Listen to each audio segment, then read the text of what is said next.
The morning sun on Outpost 7 cast long shadows through the purple forest. Sergeant Hyun checked his scanner and frowned. 4 dots appeared on the screen, moving in a loose formation about 2 kilometers ahead. "Contact," he said quietly into his comm. 4 signatures moving northeast through Sector 12. Behind him, Day shifted the weight of his rifle. The big man grinned despite the tension. "Finally. 3 days of walking through purple trees and we find something interesting." "Stay sharp," Rena whispered from her position at the rear. Her fingers danced over her portable comm unit, recording everything. Could be nothing. Could be everything. Sumi crouched low, peering through her scope. The lean woman had the best eyes on the team. "I see movement. Looks like Vorthen. 4 of them carrying survey equipment. They looked like scientists, not soldiers." Hyun considered their options. Their mission was simple reconnaissance. Map the planet, note any alien activity, avoid contact if possible. But High Command wanted to know what other species were doing on human frontier worlds. "We observe only," Hyun decided. "Sumi, keep eyes on them. Everyone else spread out. Standard observation pattern." The team moved like ghosts through the alien forest. Years of training made them silent despite the unfamiliar terrain. They took positions on a ridge overlooking a small clearing where the Vorthen party had stopped. Through his binoculars, Hyun studied the aliens. They were insectoid, with 4 arms and compound eyes. Their chittering speech carried across the clearing. They seemed focused on collecting soil samples and scanning local plant life. "Peaceful survey team," Day observed.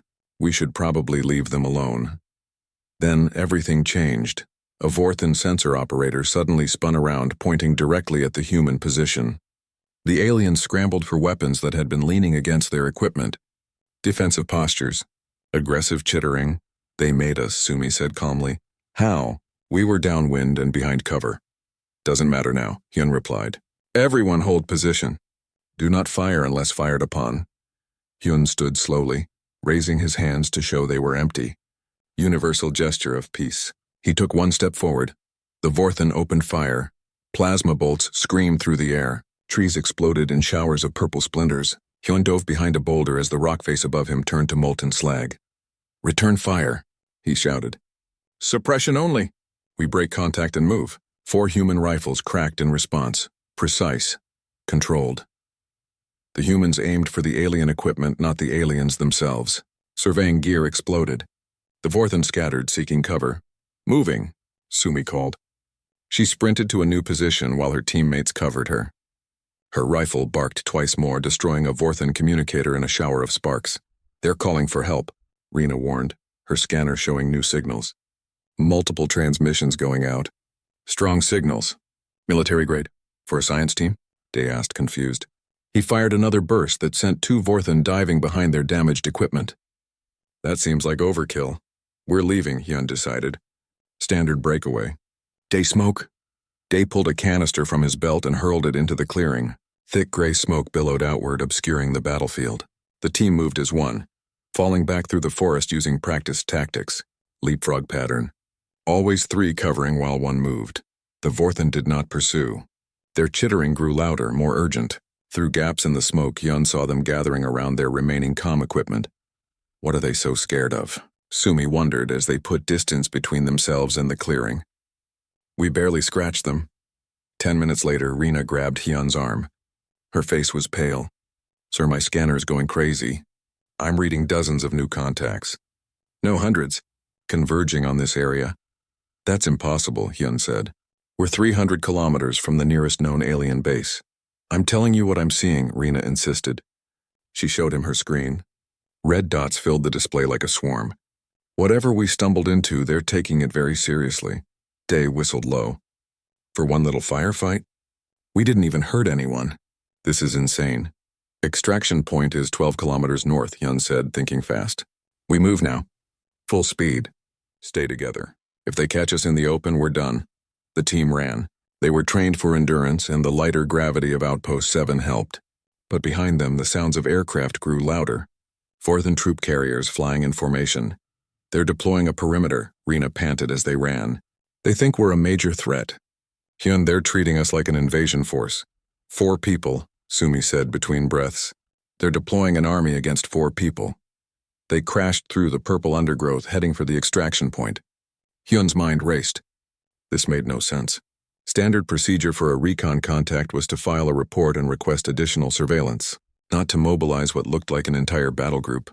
Unless the Vorthen thought the humans were advanced scouts for something bigger. They think we're the tip of an invasion, Hyun realized. They think there's more of us. Should we tell them there isn't? Dae asked. No, Hyun said firmly. Let them waste resources looking. We get out, report back, and let command figure it out. The sounds of alien soldiers grew closer, Vorthen ground troops moving through the forest. Their clicking speech echoed from all directions. The humans were surrounded but not caught yet. Cave system ahead, Sumi reported, checking her map. Natural caves. We can lose them underground. Do it, Hyun ordered. They disappeared into the darkness just as Vorthen scouts reached the cave entrance. The aliens hesitated. They chittered nervously, weapons raised. They did not pursue into the caves. Deep in the underground passages, the team caught their breath. Dae set up a motion sensor at the entrance while Rena tried to reach their pickup ship. Transport acknowledges, she reported. They're moving to emergency extraction point Beta. 36 hours out.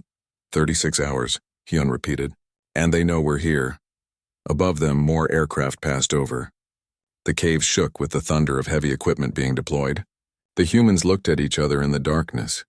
What did we stumble into? Sumi asked quietly. None of them had an answer. But outside, the Vorthen were digging in for a major battle.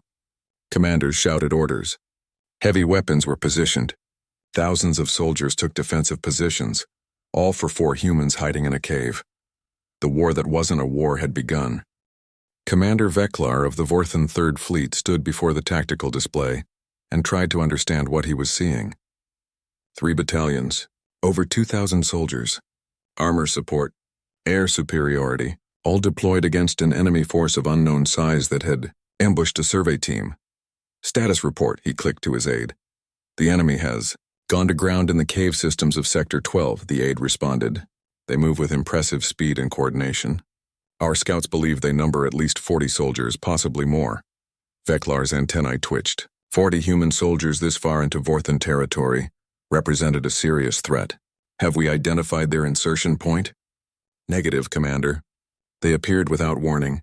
We believe they have been operating here for some time, gathering intelligence. In the caves below, Hyun checked his ammunition count. We have maybe 2 firefights left before we're on reserve power and empty magazines. Then we don't fight unless we have to, Dae said. The big man was stripping non-essential gear to move lighter. We're scouts, not assault troops. We run, we hide, we survive. Rena tapped her scanner. They've set up sensor nets at every cave exit within 5 kilometers. They're trying to box us in. Then we go deeper, Sumi suggested. She studied the rough map on her datapad.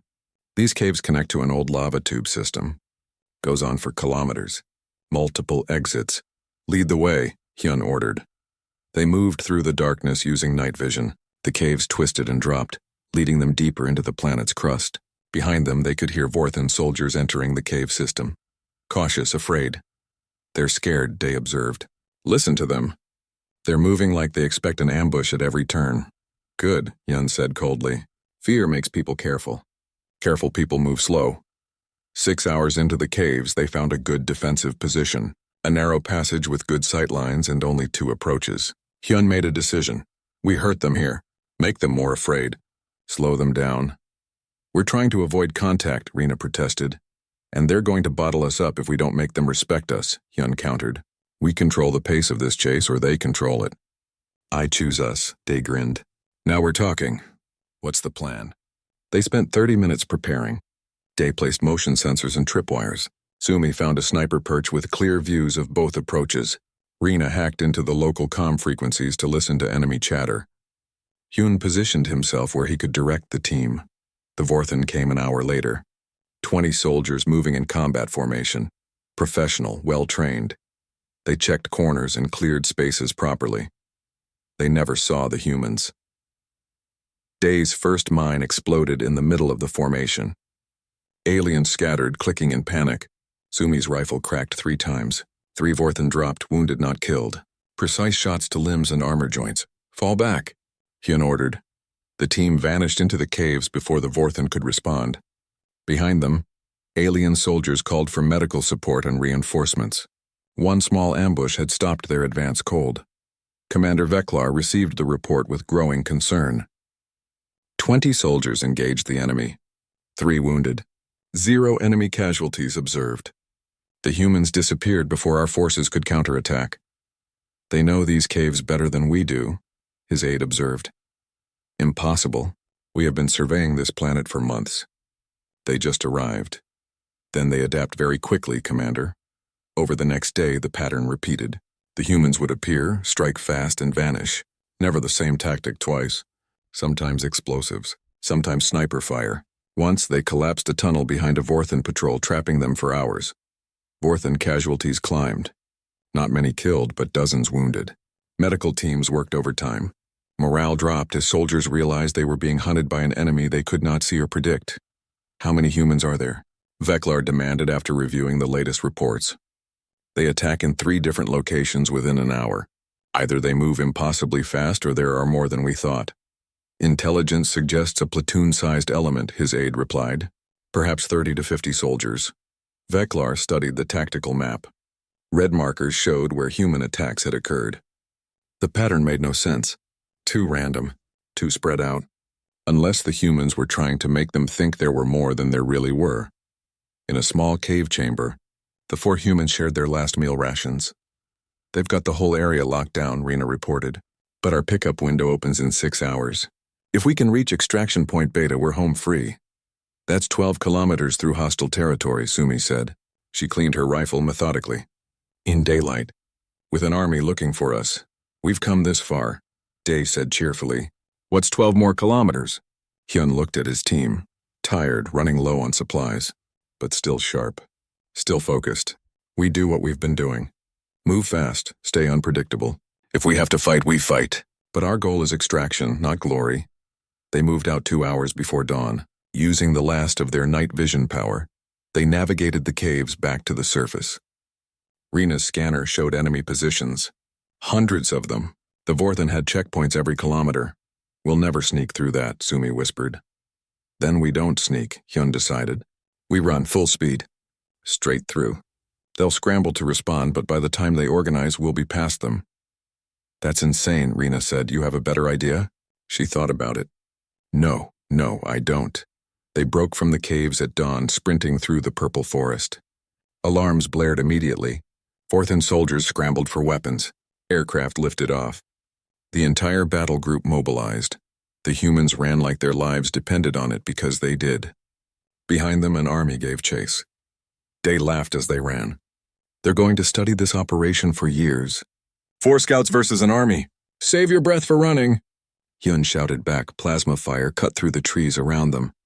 Aircraft screamed overhead. Vorthan ground troops crashed through the undergrowth in pursuit. The humans dodged, weaved, and kept moving. 6 kilometers to extraction, 5. 4. I've got visual on the landing zone, Sumi called. And I've got visual on the dropship. It's early. The sleek human transport ship hovered over the extraction point, its pilot already warming up the engines. The 4 scouts burst from the tree line and sprinted for the ship. Vorthan forces converged from every direction. Commander Veklar watched from his command ship in orbit, finally seeing the enemy force that had caused such devastation. 4 humans. Just 4. His antennae went rigid with shock. That's impossible, he whispered. But the evidence was on his screen. 4 small figures running for their ship. 4 soldiers who had held off thousands. The real war was about to begin. The dropship pilot's voice crackled over the comm. I've got you on visual. 30 seconds to touchdown.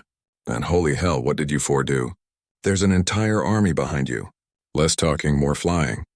Hyun shouted back as plasma bolts sizzled past his head. We need immediate dust-off. The pilot, a woman named Kira, brought the ship down hard and fast. The landing ramp dropped before the skids touched ground. Go, go, go! Sumi reached the ramp first and turned, her rifle barking to provide covering fire. Day and Rena scrambled up next. Hyun fired his last magazine toward the approaching Vorthan forces and sprinted for safety.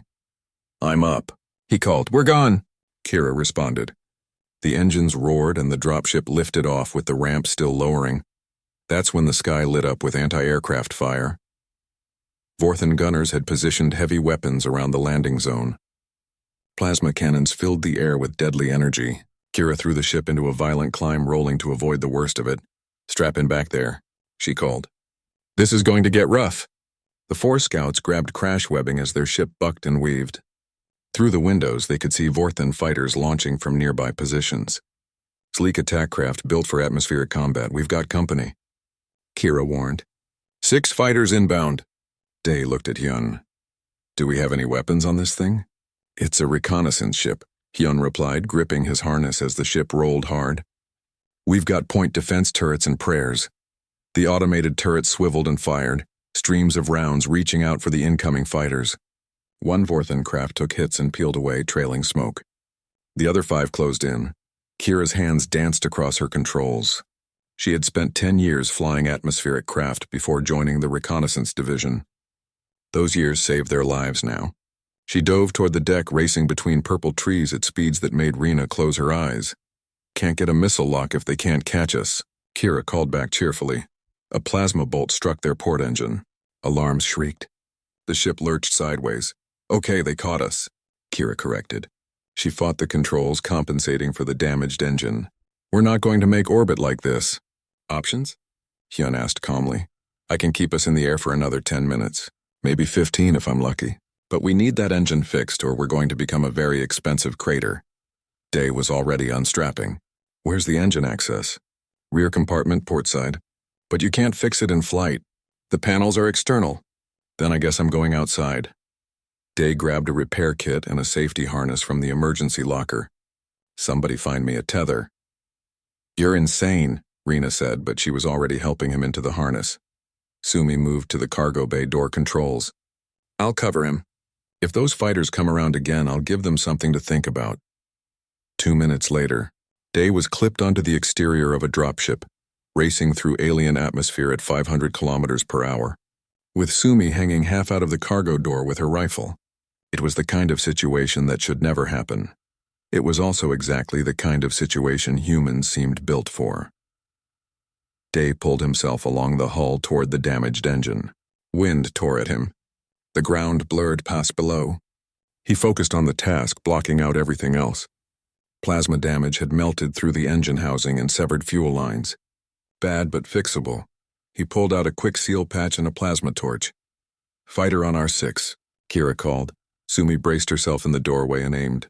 The Vorthan fighter swooped in, probably planning to finish off the damaged ship. The pilot never expected return fire from a soldier hanging out of the cargo bay. Sumi's first shot hit the fighter's canopy. Her second hit an engine intake. The third was just for style. The Vorthan fighter veered off, smoke pouring from its damaged engine. "That's how you do it," she called. Day worked fast. The patch sealed the worst of the damage. He rerouted fuel lines using emergency bypass connections. It wasn't pretty, but it didn't need to be. It just needed to work. "Try it now," he shouted into his comm. Kira fired up the damaged engine. It sputtered, coughed, then caught with a roar. "We've got power." "It's running at 60%, but that's enough." "Then get us out of here," Day called back, pulling himself toward the cargo door. The dropship climbed hard, leaving the atmosphere behind. The remaining Vorthan fighters pursued, but without the altitude advantage, they fell behind. Human ships were built tough and fast. Once they reached the edge of space, the fight was over. Day tumbled back into the cargo bay, breathing hard. Sumi helped him unclip from the harness. "Never doing that again," he gasped. "You say that every time," Rena replied. In orbit, a human frigate waited. The dropship docked smoothly, and the 4 scouts stumbled into the pressurized bay. Medical teams were waiting, but Hyun waved them off. "We're fine. Tired, but fine." Captain Park of the frigate met them in the bay. She was a veteran officer with 20 years of service and the kind of face that had seen everything. But even she looked impressed. "4 scouts," she said slowly. "My sensors showed an army chasing you. An actual army. What did you do down there?" "Our job," Hyun replied. "We encountered an alien survey team. Things went bad. We evaded and extracted." "That's it?" "That's it?" Captain Park pulled up a data pad and showed him footage from the frigate's long-range sensors. Hundreds of Vorthan soldiers. Dozens of vehicles. Air support. Heavy weapons. They deployed a battle group against you. For a routine recon mission. "We noticed," Sumi said dryly. Captain Park shook her head. Command is going to want a full debrief. This is bigger than you realize. The Vorthen don't deploy forces like that for nothing. They thought you were an invasion. We were 4 people, Rena protested. I know. That's what makes this interesting. Captain Park smiled slightly. Get cleaned up, rest. Tomorrow you explain to intelligence how 4 scouts started a war. As the team headed for the showers, Day chuckled. Started a war? With 4 people. They're going to think we're making it up. Let them, Hyun said. We did our job. Let command figure out what it means. But deep in the intelligence section of the frigate, analysts were already reviewing footage of the extraction. Frame by frame, they counted enemy forces. They calculated response times. They measured the Vorthen reaction. And slowly, they began to understand something the aliens had already learned. Humans were dangerous in ways the galaxy had never seen before. Down on Outpost 7, Commander Veklar stood in his command center and stared at the final count. 2,000 soldiers deployed, 43 wounded, 8 killed in the fighting or by accidents during the pursuit, against 4 humans. Just 4. His hands shook as he prepared his report to the Galactic Council. This information would change everything. The human debriefing room was small and plain. Hyun and his team sat across from 3 intelligence officers who looked like they had not slept in days. On the table between them sat a data cube containing every recording, scan, and observation from their mission. Commander Toran, a serious woman with gray hair, spoke first. Let's start at the beginning. You encountered a Vorthen survey team. What happened? Hyun walked through the mission step by step. The initial contact, the firefight, the retreat into the caves, the running battle, the extraction. He kept his report factual and clear. When he finished, the intelligence officers exchanged glances. You did everything right, Commander Toran said carefully. Standard recon protocols, textbook evasion tactics. You should be commended. Why do I hear a but coming? Sumi asked. But, another officer continued, you got lucky, very lucky. If the Vorthen had been slightly more coordinated, or if your extraction had been delayed, we would be having a very different conversation. Day frowned. Lucky, we outfought an army. You outran an army, the officer corrected. There's a difference. You're scouts, not assault troops. Your job is to observe and report, not engage in combat. We didn't want to fight, Rena protested. They shot first. We know. Like I said, you followed protocol. Commander Toran stood and paced the room. What concerns us is the scale of the Vorthen response. They don't deploy battle groups lightly. Something about you 4 scared them badly. We're just recon, Hyun said quietly. To them, you were something else. Something dangerous. Toran pulled up a holographic display showing the Vorthen deployment. Look at this. Look at the resources they committed. They thought they were facing a major threat. The display rotated, showing troop positions, air support, sensor nets. It looked like preparation for an invasion, not a response to 4 scouts. The Vorthen are not stupid, Toran continued. They're experienced warriors. If they committed this much force, they had a reason. We need to understand that reason. Maybe they just overreacted, Day suggested. Maybe.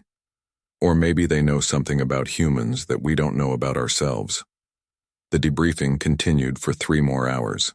Every detail examined, every decision questioned. Finally, the intelligence officers dismissed the team with orders to rest and remain available for further questions. As they left, Hyun heard Commander Toran speaking quietly to her colleagues. We need to expand the analysis. Something about human combat behavior is triggering threat responses in alien species. We need to know what. 3,000 kilometers away, in orbit above Outpost 7, the scene was very different. Commander Veklar stood before the Galactic Council via holographic link. Representatives from a dozen species watched as he presented his report. His antennae drooped with exhaustion and shame. The operation was a failure, he began. The human infiltrators escaped despite overwhelming force deployed against them. How many humans were involved in this incursion? Asked Ambassador Thelen, a Kelthera diplomat with scales that shifted colors based on her mood. Currently, they were the gray of skepticism. Veklar's mandibles clicked nervously. Analysis is ongoing. Initial estimates suggested a platoon-sized force, approximately 30 to 50 soldiers. And how many did you actually observe? Theln pressed. Veklar wanted to lie, wanted to say anything other than the truth. But the video evidence was already uploaded to the council database. They would see it eventually. 4, he admitted. We observed 4 human soldiers. Silence filled the council chamber. Then chaos. 4, a Moran representative exclaimed, their crystalline body flashing with disbelief. You deployed 3 battalions against 4 soldiers? We did not know their numbers at the time. Veklar defended himself. They used tactics designed to make us believe they were a larger force. They attacked from multiple directions. They moved with impossible speed. They struck and vanished before we could respond. Theln's scales shifted to the purple of concern. Commander, walk us through the casualty reports. Veklar pulled up the data. It appeared on holographic displays throughout the council chamber. The numbers were undeniable. 8 Vorthan soldiers killed, 43 wounded. Most injuries occurred during pursuit operations in difficult terrain. We also lost significant equipment to targeted strikes. 8-0, whispered a council member. No, Veklar corrected. 8-0 is our ratio of deaths. But injury counts tell a different story. We wounded none of them. They wounded or killed dozens of us. Another representative, a 6-limbed Torvin, spoke up. How is this possible? The Vorthan are renowned warriors. Your soldiers are well-trained and well-equipped. They are, Veklar agreed. His voice carried the weight of someone forced to accept an uncomfortable truth. But the humans fought differently. They did not hold ground. They did not fight for honor or glory. They fought to survive and escape. Every action was calculated for maximum effect with minimum risk. He pulled up footage from helmet cameras. Council members watched as human soldiers appeared from nowhere, struck with devastating precision, and vanished before Vorthan troops could mount a counterattack. They turned the entire battlefield into a weapon, Veklar continued, collapsing tunnels, setting traps, using the terrain against us. And they never stopped moving. We would detect them in one location, deploy forces, and find them kilometers away minutes later. Impossible, the Torvin declared. No species can move that fast. The humans can. Or at least, they can move fast enough. They also use a tactic we have not encountered before. They deliberately make noise and leave signs of their presence in one location, while actually being somewhere else. They deceive on purpose. Ambassador Theln's scales had shifted to the orange of deep thought. This is concerning. If 4 of their scouts can do this, what can their actual soldiers do? That is my primary concern, Veklar admitted. These were not elite soldiers. We captured some of their equipment. Standard reconnaissance gear, basic weapons, nothing sophisticated by human standards. They were scouts, observers. The humans sent their weakest forces and we could not stop them. The council chamber fell silent again as the implications sank in. A Kelthera military advisor spoke carefully. We have reports from other species who have encountered humans in border regions. Small incidents, mostly peaceful, but in every case where combat occurred, the humans displayed unusual effectiveness. They are predators, Veklar said flatly. Not like us. We evolved as warriors by choice. They evolved as hunters by necessity. It is in their blood. In their bones. They do not think like us. We need more information, Theln decided. Commander Veklar, you will prepare a detailed analysis of human combat doctrine based on this encounter.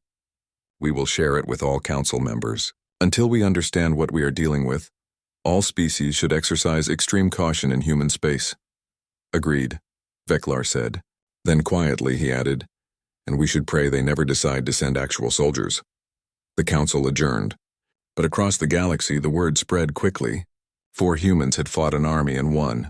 The balance of power had shifted and nobody had seen it coming. 2 weeks after the incident on Outpost 7, the Galactic Council convened an emergency session. The massive chamber on the neutral world of Sanctuary Station held representatives from 43 species. The topic of discussion was humanity. Ambassador Theln stood at the central podium, her scales showing the red of urgency. We have reviewed Commander Veklar's report multiple times. We have analyzed all available footage and data. The conclusion is unavoidable. Humans represent a military capability unlike anything currently in the galactic community. A murmur ran through the assembled aliens. Some showed fear, others curiosity. A few showed skepticism. With respect, Ambassador, said the Torvan representative, we are discussing a single incident. 4 soldiers evading capture does not constitute a galactic threat. You are correct, Thelen agreed. If this were an isolated incident. But we have compiled reports from 17 other encounters with human forces over the past year. Small skirmishes, border disputes, pirate interdictions. In every case, humans demonstrated combat effectiveness far beyond their numbers. She pulled up a holographic display showing casualty ratios. In every recorded engagement, humans had inflicted disproportionate losses on their opponents. The pattern is clear. Humans are persistence predators. They evolved on a death world, where they hunted prey by chasing it until it collapsed from exhaustion. This shaped their psychology. They do not quit. They do not surrender easily. And they adapt to circumstances faster than any species we have encountered. A Moran counselor, their crystalline body pulsing with different colors, spoke up. What are you proposing? War? Containment? Neither, Thelen responded firmly. I propose caution and respect. The humans have shown no signs of aggressive expansion. They explore their borders carefully. They avoid conflict when possible, but when conflict comes, they are devastatingly effective. So we do nothing? The Torvan asked. We do something very important, Thelen said. We make sure we never give them a reason to become our enemies. While the Galactic Council debated humanity's place in the galaxy, the 4 scouts at the center of the controversy were back on their home station, trying to return to normal life. I still can't believe they gave us standard mission completion citations, Day said, looking at the small medal on his dress uniform. We held off an army, and we get the same medal as someone who completes a supply inventory. That's because, officially we completed a recon mission, Yun explained. Everything else was just execution of proper evasion protocols. Sumi laughed. Proper evasion protocols, that's what they're calling it. Rena looked up from her datapad. You should see the tactical analysis section. They're teaching what we did as a case study in asymmetric warfare. We're in the training manuals now. Great, Day groaned. Some new recruit is going to get killed trying to replicate our proper evasion protocols, and it will be our fault. Nobody's getting killed, Hyun assured him. They're teaching the principles, not the specific actions. Stay mobile. Use terrain. Strike from unexpected angles. Make the enemy respect you. These are good lessons. A voice interrupted them. Sergeant Hyun, your team is requested in briefing room 7. They filed into the briefing room to find Commander Toran waiting with a smile. Congratulations. You've been recommended for advancement and reassignment. Reassignment? Rena asked. We're a team. Where are they sending us? Nowhere, Toran said. You're being kept together and moved to Advanced Reconnaissance Unit. More sensitive missions, better equipment, and training billets when we need you to teach others what you know. What we know about what? Sumi asked. Running away really well? Toran's smile widened. About surviving when the odds are completely against you. About making enemies respect human capabilities. About being outnumbered and outgunned and still completing the mission. Those are valuable skills. She pulled up a holographic star map. The galaxy is bigger than we thought, and we're newer to it than most species. We need scouts who can operate independently in hostile territory, who can think on their feet, who can come home against impossible odds. That's you 4. Hyun studied the map.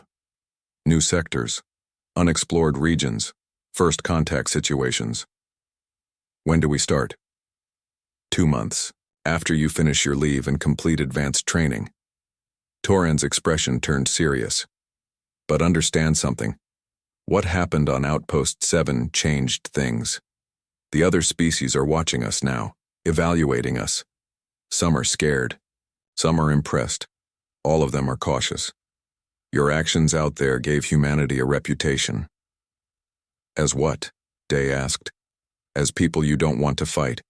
After the briefing, the team dispersed for leave. But Hyun stayed behind with a question that had been bothering him. Commander, why did the Vorthan react so strongly?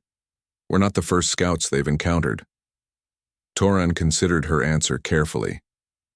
Intelligence thinks it's because you're predators.